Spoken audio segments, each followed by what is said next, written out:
El tercer martes. Hablamos de los arrepentimientos. El martes siguiente llegué con las habituales bolsas de comida. Pasta con maíz, ensalada de papas, tarta de manzana y con una cosa más, una grabadora Sony. Quiero recordar de qué hablamos, dije a Maury. Quiero tener tu voz para poder escucharla más tarde. Cuando me haya muerto. Ay, no digas eso. Él se rió. Mitch, voy a morirme. Y más bien temprano que tarde. Contempló el nuevo aparato. Qué grande es, dijo. Yo me sentí como un intruso, como solemos sentirnos los periodistas, y empecé a pensar que una grabadora entre dos personas que eran supuestamente amigos era un objeto extraño, un oído artificial. Con toda la gente que le pedía a voces que les dedicase una parte de su tiempo, quizá yo estuviera intentando llevarme demasiado de aquellos martes. Escucha, le dije tomando la grabadora, no hace falta que utilicemos esto. Si te hace sentir incómodo, me hizo callar. Sacudió un dedo y después se quitó los lentes y los dejó colgados del cordón que llevaba al cuello. Me miró fijamente a los ojos. Déjalo, me dijo. Y yo lo dejé. Mitch, siguió diciendo ahora en voz baja, no lo entiendes. Quiero hablarte de mi vida. Quiero contártela antes de que ya no pueda contártela. Su voz se redujo a un susurro. Quiero que alguien escuche mi historia. ¿Quieres oírla tú? Asentí con la cabeza. Nos quedamos en silencio durante un momento. Entonces, ¿ya está encendida?, dijo él. La verdad era que aquella grabadora se debía a algo más que a la nostalgia. Yo estaba perdiendo a Maury. Todos estábamos perdiendo a Maury. Su familia, sus amigos, sus antiguos alumnos, los profesores, compañeros suyos, los amigos de las fiestas políticas que tanto le gustaban, sus antiguos compañeros de baile, todos nosotros.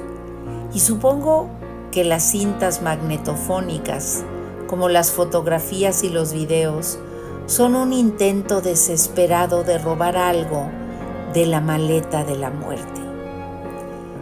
Pero también me estaba quedando claro, por su valor, por su humor, por su paciencia y por su franqueza, que Maury estaba viendo la vida desde un lugar muy diferente del de cualquier otro conocido mío. Desde un lugar más sano, desde un lugar más sensato, y estaba a punto de morirse. Si es verdad que cuando uno mira a la muerte cara a cara nos viene una claridad mística de pensamiento, yo sabía que Maury quería compartirla y yo quería recordarla todo el tiempo que pudiera. La primera vez que vi a Maury en Nightline me pregunté de qué tenía que arrepentirse ahora que sabía que su muerte era inminente. ¿Lamentaba la pérdida de algunos amigos? ¿Le gustaría haber hecho muchas cosas de otra manera? Egoístamente me pregunté si encontrándome en su caso me consumiría, pensando con tristeza en todo lo que me habría perdido. ¿Me arrepentiría de haberme guardado ciertos secretos? Cuando hablé de esto a Maury, él asintió con la cabeza. Todo el mundo se preocupa por eso, ¿verdad? ¿Y si hoy fuera mi último día sobre la tierra? Estudió mi rostro, percibiendo quizás cierta ambivalencia en mis propias decisiones. Yo me veía a mí mismo derrumbándome un día sobre mi escritorio mientras redactaba un artículo. Mis redactores, jefe, se apoderaban del texto mientras los enfermeros se llevaban mi cadáver. «Mitch», dijo Maury. Yo sacudí la cabeza sin decir nada, pero Maury se dio cuenta de mi titubeo. «Mitch», dijo, «esta cultura no te anima a pensar en esas cosas hasta que estás a punto de morirte. Estamos muy absortos en asuntos egocéntricos, en nuestra carrera profesional, en la familia, en tener dinero suficiente, en pagar la hipoteca, en comprarnos un auto nuevo, en arreglar el radiador cuando se rompe. Estamos muy ocupados con billones de actos pequeños que solo sirven para salir adelante. De modo que no adquirimos la costumbre de contemplar nuestras vidas desde fuera y decirnos, ¿esto es todo? ¿Esto es todo lo que quiero? ¿Me falta algo?» Hizo una pausa. Necesitas que alguien te empuje en ese sentido. No va a ocurrir de manera automática. Entendí lo que me decía. Todos necesitamos maestros en nuestras vidas y el mío estaba sentado delante de mí. Está bien, pensé. Si yo iba a ser el alumno, tenía que ser tan buen alumno como me fuera posible.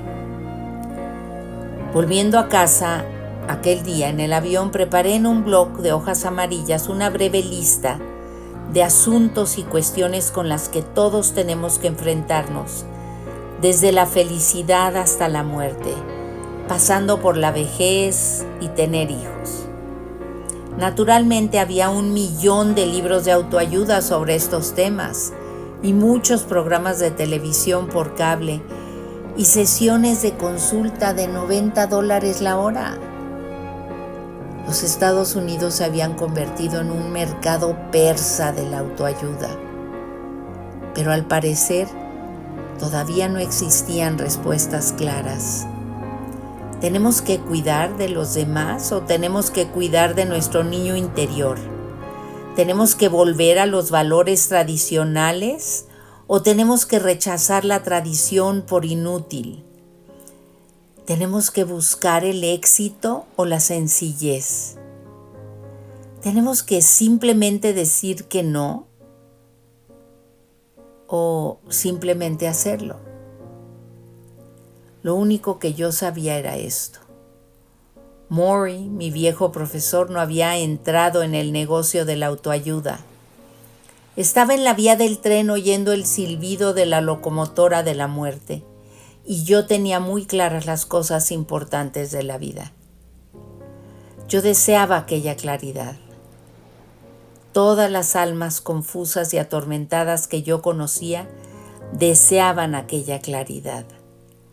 «Pregúntame cualquier cosa», decía Maury siempre. Así que yo escribí esta lista. La muerte, el miedo, la vejez, la codicia, el matrimonio, la familia, la sociedad, el perdón y una vida con sentido. Yo llevaba la lista en mi bolsa cuando regresé a West Newton por 4ª vez, un martes a finales de agosto en que no funcionaba el aire acondicionado en la terminal del aeropuerto Logan y la gente se abanicaba y se secaba con rabia el sudor de la frente. Y todas las caras que yo veía daban la impresión de estar dispuestas a matar a alguien. Al comienzo de mi último año, he cursado a tantas asignaturas de sociología que solo me faltan unos pocos créditos para licenciarme. Maury me sugiere que redacte una tesis y yo le pregunto, ¿de qué podría tratar? ¿Qué importa?, me pregunta él. Nos devolvemos mutuamente la pelota hasta que nos decidimos por fin por los deportes, ni más ni menos. Emprendo un proyecto de todo un año sobre el modo en que el fútbol americano se ha convertido en los Estados Unidos en un ritual. en casi una religión, en un opio del pueblo. No tengo ni idea de que con ello me estoy preparando para mi futura carrera profesional.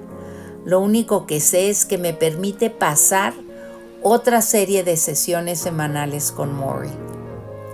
Y con su ayuda, en la primavera tengo una tesis de 112 páginas, bien preparada, anotada, documentada y encuadernada elegantemente en piel negra. Se le enseño a Morrie con el orgullo de un jugador de béisbol de la liga infantil que recorre las bases para anotar su primera carrera. «Felicidades», dice Morrie. Yo sonrío mientras él la hojea y recorro su despacho con la mirada. Las estanterías de libros, el suelo de madera, la alfombra, el sofá. Y pienso para mis adentros que me he sentado en casi todos los sitios donde es posible sentarse en esta habitación. No sé, Mitch, dice Morrie pensativamente, ajustándose los lentes mientras lee. Con trabajos como este, quizá tengamos que hacerte volver para que curses estudios de posgrado. ¡Ay, ya! Digo yo. Yo me río por lo bajo, pero la idea me parece atractiva por un momento. Una parte de mí tiene miedo de dejar la universidad. Otra parte de mí quiere marcharse desesperadamente. La tensión de los opuestos. Contemplo a Morrie mientras lee mi tesis y me pregunto cómo será el ancho mundo allá afuera.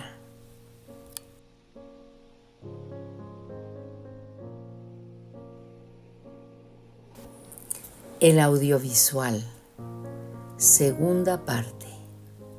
El programa Nightline había emitido un segundo reportaje sobre Morrie, debido en parte a la buena acogida que había tenido el primero. En esta ocasión, cuando entraron por la puerta las cámaras y los productores, ya se sentían como si fueran de la familia.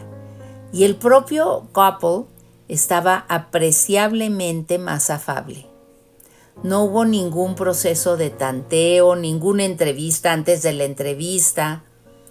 Como toma de contacto, Koppel y Morrie se contaron mutuamente cosas de su infancia. Koppel habló de cómo se había criado en Inglaterra y Morrie de cómo se había criado en el Bronx. Morrie llevaba una camisa azul de manga larga, tenía frío casi siempre, hasta cuando hacía 32 grados al aire libre. Pero Koppel se quitó la chaqueta e hizo la entrevista con camisa y corbata. Era como si Morrie lo fuera desmembrando, quitándole las capas de una en una. «Tienes buen aspecto», dijo Koppel cuando empezaron a rodar las cámaras. «Eso me dicen todos», dijo Morrie. «Pareces animado». «Eso me dicen todos». «Entonces, ¿cómo sabes que las cosas marchan cuesta abajo?» Morrie suspiró. «Nadie puede saberlo, Ted, pero yo lo sé». Y cuando siguió hablando, saltó a la vista. Ya no agitaba las manos para recalcar sus palabras con tanta libertad como lo había hecho en la primera conversación entre ambos. Le costaba trabajo pronunciar ciertas palabras. Parecía que el sonido de la letra L se le atoraba en la garganta. Al cabo de algunos meses, quizá no fuera capaz de hablar en absoluto. «Te diré cómo marchan mis emociones», dijo Morrie a Koppel. «Cuando hay gente aquí y amigos, estoy muy animado. Las relaciones de amor me sostienen. Pero hay días en que estoy deprimido. No quiero engañarte. Veo que pierdo algunas cosas y tengo una sensación de temor. ¿Qué voy a hacer sin mis manos? ¿Qué va a pasar cuando ya no pueda hablar? Lo de tragar no me preocupa tanto. Me darán de comer por un tubo. ¿Y qué? Pero, ¿y mi voz? ¿Y mis manos? Son una parte esencial de mí. Hablo con mi voz. Hago gestos con las manos. Así es como doy algo a las personas. ¿Cómo les darás algo cuando ya no puedas hablar?, le preguntó Copple. Maury se encogió de hombros. Quizá pida que todos me hagan preguntas que pueda responder con un sí o un no. Era una respuesta tan sencilla que Copple tuvo que sonreír. Interrogó a Maury acerca del silencio. Habló de un amigo querido de Maury, Maury Stein, que había sido quien había enviado los aforismos de Maury al Boston Globe. Habían trabajado juntos en la Universidad de Brandeis desde principios de los 60. Ahora Stein se estaba quedando sordo. Copple se imaginó como dos hombres juntos algún día, uno incapaz de hablar, el otro incapaz de oír. ¿Cómo sería aquello? Nos tomaremos de la mano, dijo Maury, y nos transmitiremos mucho amor.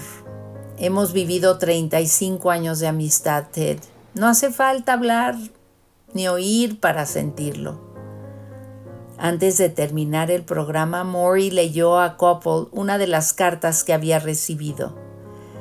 Desde la emisión del primer programa de Nightline se había recibido mucho correo.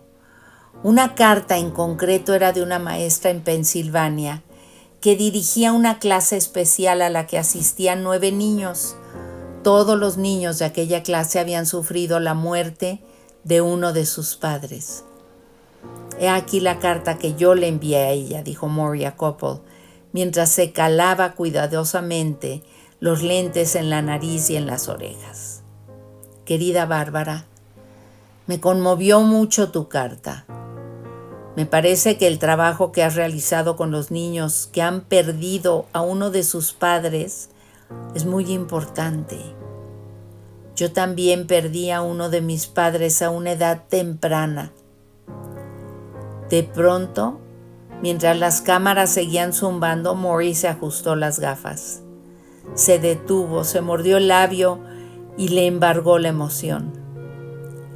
Le cayeron las lágrimas por la nariz. Perdí a mi madre cuando era niño y fue un gran golpe para mí. Me hubiera gustado tener un grupo como el tuyo, donde poder hablar mis penas. Habría ingresado en tu grupo porque se le quebró la voz, porque estaba muy solo. Maury, dijo Copple, hace 70 años que murió tu madre. ¿Todavía te dura el dolor? Ya lo creo, susurró Maury.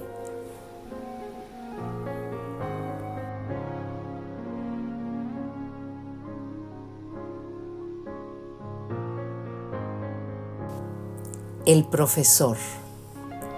Tenía 8 años.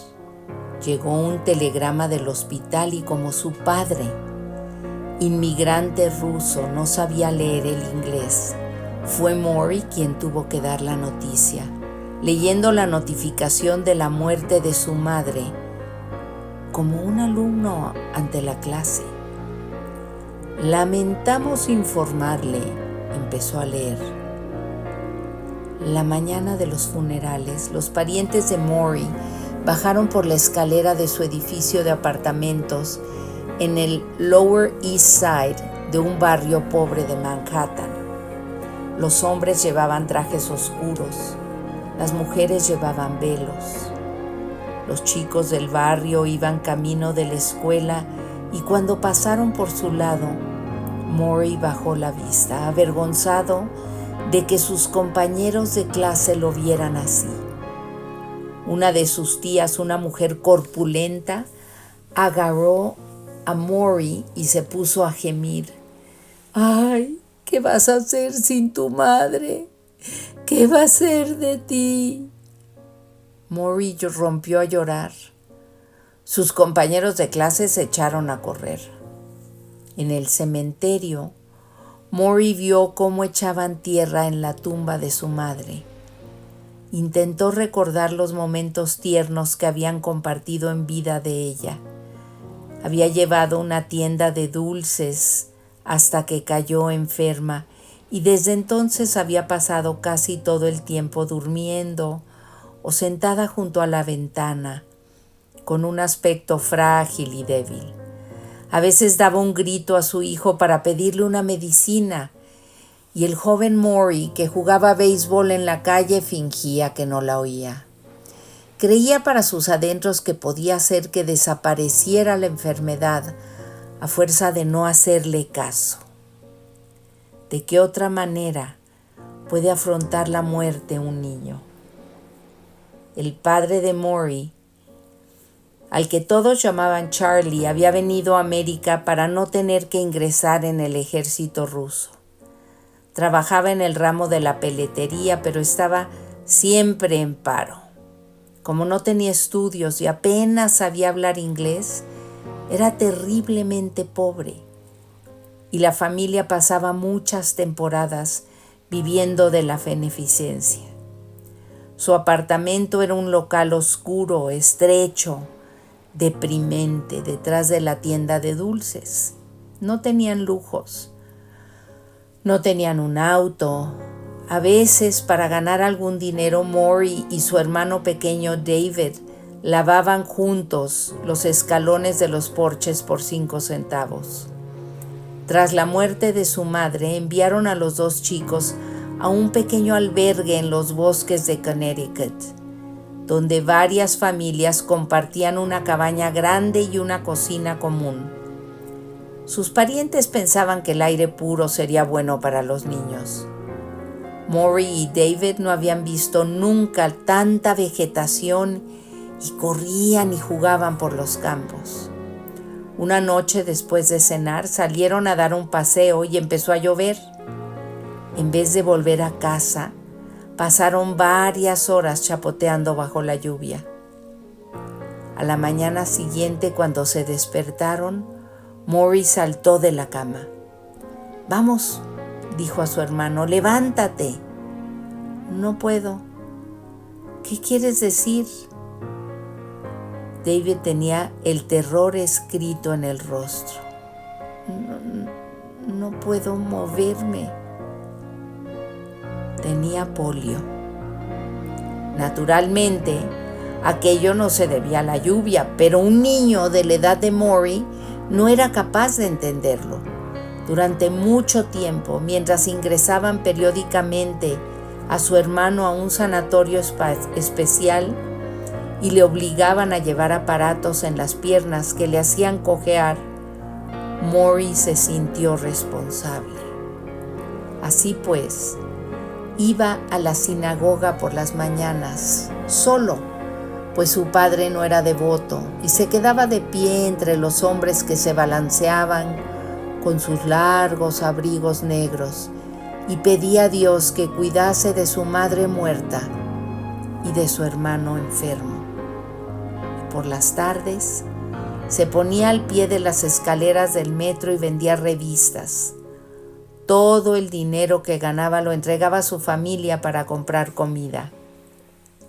Por las noches veía a su padre comer en silencio, esperando una muestra de afecto, de comunicación, de calor, pero sin recibirla nunca.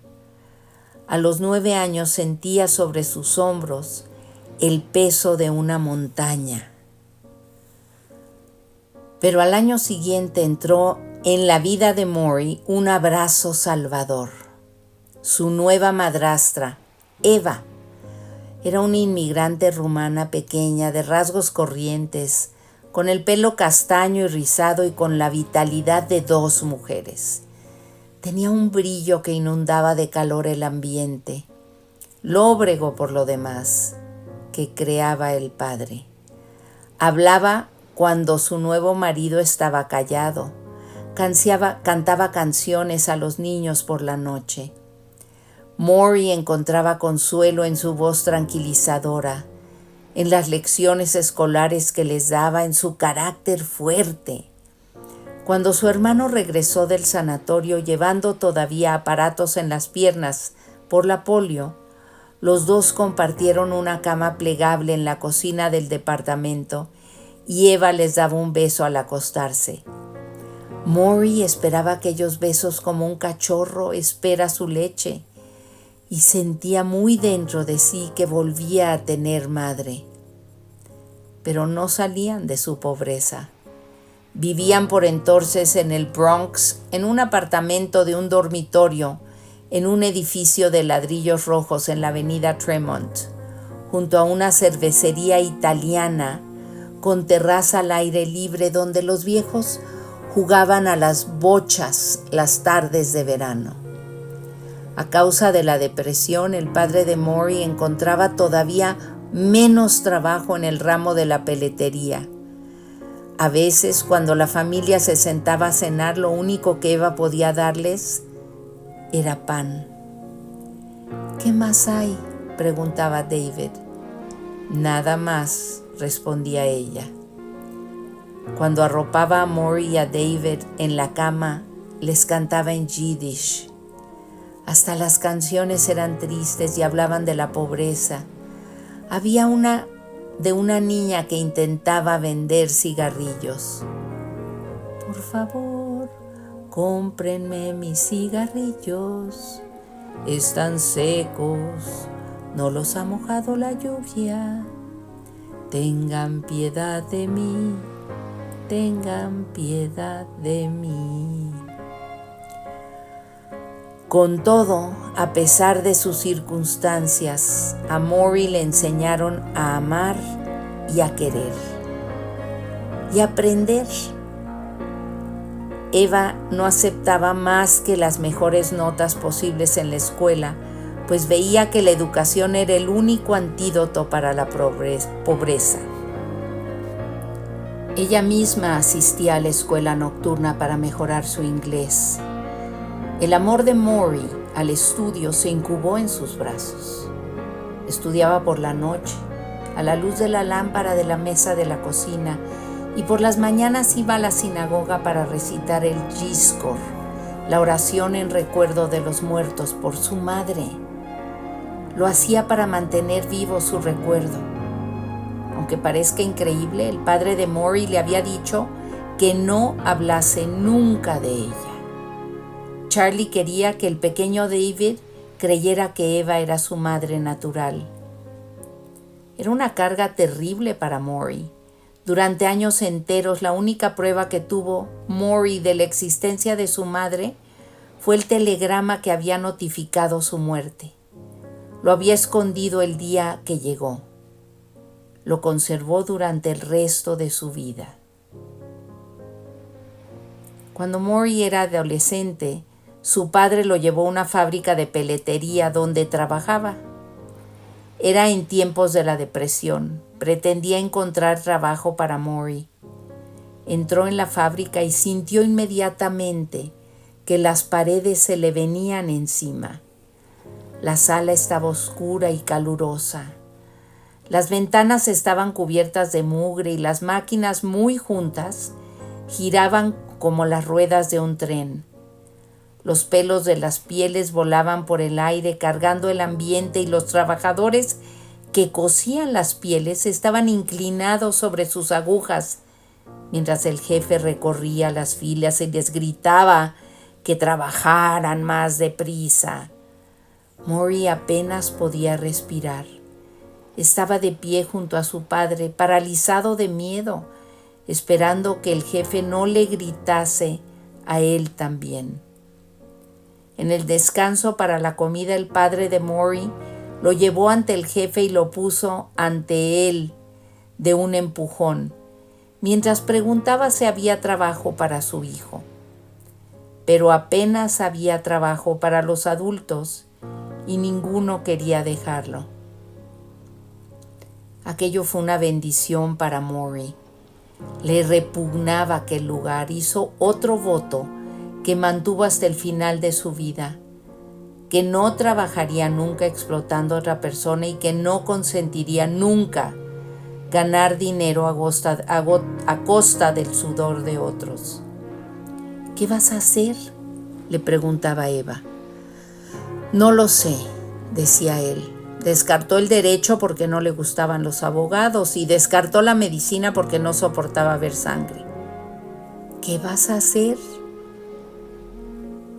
El mejor profesor que yo he tenido nunca se hizo maestro solo por eliminación. Un maestro afecta a la eternidad. Nunca sabe dónde termina su influencia. Henry Adams.